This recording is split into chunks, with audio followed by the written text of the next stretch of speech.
বন্দে পুরুষোত্তমম। আপনাদের প্রতি প্রত্যেককে স্বাগত, অভিনন্দন, শ্রদ্ধা, প্রণাম ও আনন্দিত জয়গুরু জানাই।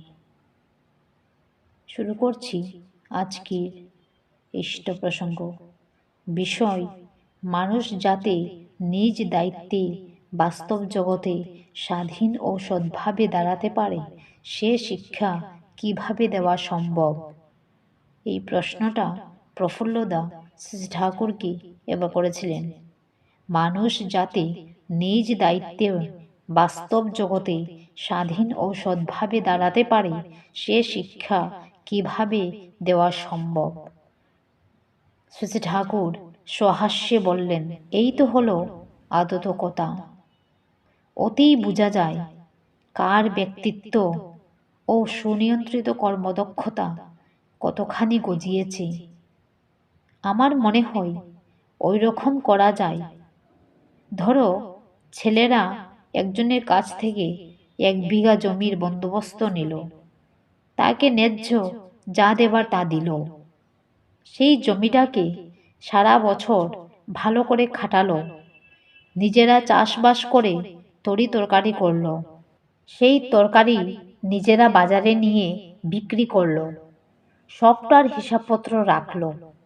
এইভাবে নিজেদের শ্রমে সমবেতভাবে লাভজনক কৃষি যদি করতে শেখে, তাহলে ওইদিকে যোগ যাদের আছে, পরে তারা ব্যক্তিগতভাবে কৃষির উপর দাঁড়াতে পারে। একদল হয়তো ওইভাবে একটা কামারশালার ব্যবস্থা নিয়ে নিজেদের দায়িত্বে সেটা খাটিয়ে আয় উপার্জন করলো। এইভাবে পড়াশোনার সঙ্গে সঙ্গে ছেলেদের অর্জি করে তোলা লাগে।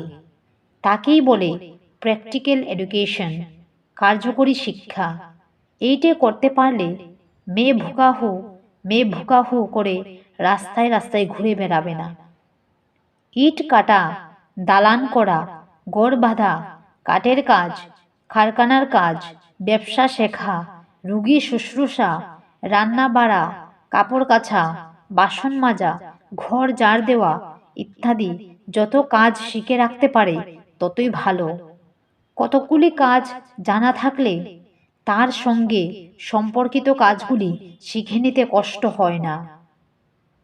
আর পরস্পরকে যাতে দেখে সাহায্য করে সেই অভ্যাস গজায় দিতে হয়। প্রত্যেকের স্বার্থ হওয়া চাই।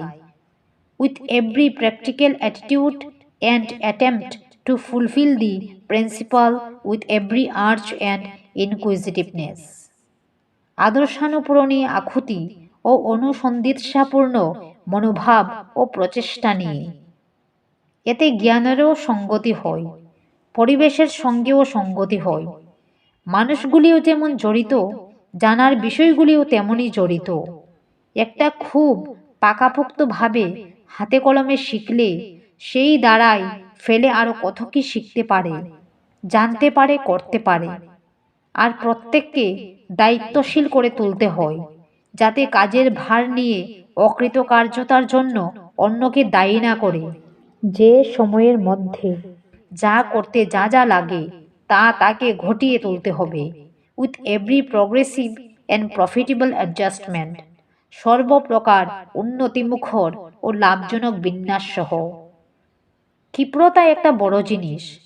সময় সম্বন্ধে যাদের জ্ঞান নেই তাদের লাখো দক্ষতা কাজে আসে না। এই ধরনের কতগুলি বিশেষ গুণ না থাকলে মানুষ নিজের পায়ে নিজে কৃতিত্বের সঙ্গে দাঁড়াতে পারে না। জয় গুরু। আলোচনা প্রসঙ্গে 8ম খণ্ড।